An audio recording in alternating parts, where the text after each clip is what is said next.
Les textes liturgiques du vendredi 2 septembre 2022.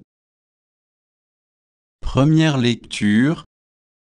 Le Seigneur rendra manifeste les intentions des cœurs. 1 Corinthiens 4, 1 à 5.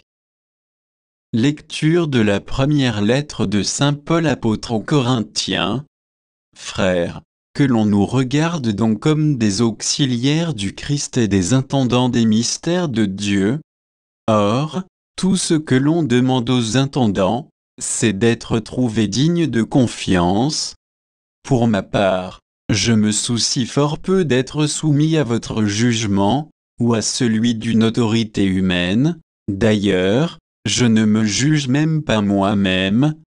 Ma conscience ne me reproche rien, mais ce n'est pas pour cela que je suis juste. Celui qui me soumet au jugement, c'est le Seigneur. Ainsi, ne portez pas de jugement prématuré, mais attendez la venue du Seigneur, car il mettra en lumière ce qui est caché dans les ténèbres, et il rendra manifeste les intentions des cœurs. Alors, la louange qui revient à chacun lui sera donnée par Dieu. Parole du Seigneur. Psaume 36, 37, 3 à 4, 5 à 6, 27 à 28 ab, 39 à 40 ac. Fais confiance au Seigneur, agis bien, habite la terre et reste fidèle.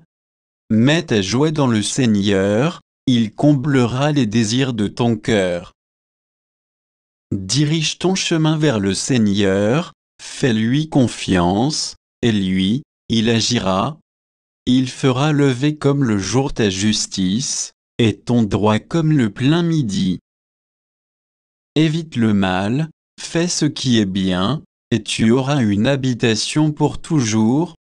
Car le Seigneur aime le bon droit, il n'abandonne pas ses amis. Le Seigneur est le salut pour les justes, leur abri au temps de la détresse. Le Seigneur les aide et les délivre, car ils cherchent en lui leur refuge. Évangile. Des jours viendront où l'époux leur sera enlevé, alors, ils jeûneront. Luc 5, 33 à 39. Évangile de Jésus-Christ selon saint Luc. En ce temps-là, les pharisiens et les scribes dirent à Jésus, les disciples de Jean le Baptiste jeûnent souvent, et font des prières, de même ceux des pharisiens. Au contraire, les tiens mangent et boivent. Jésus leur dit, pouvez-vous faire jeûner les invités de la noce, pendant que l'époux est avec eux? Mais des jours viendront où l'époux leur sera enlevé, alors, en ces jours-là, ils jeûneront. Il leur dit aussi en parabole, personne ne déchire un morceau à un vêtement neuf pour le coudre sur un vieux vêtement. Autrement, on aura déchiré le neuf, et le morceau qui vient du neuf ne s'accordera pas avec le vieux.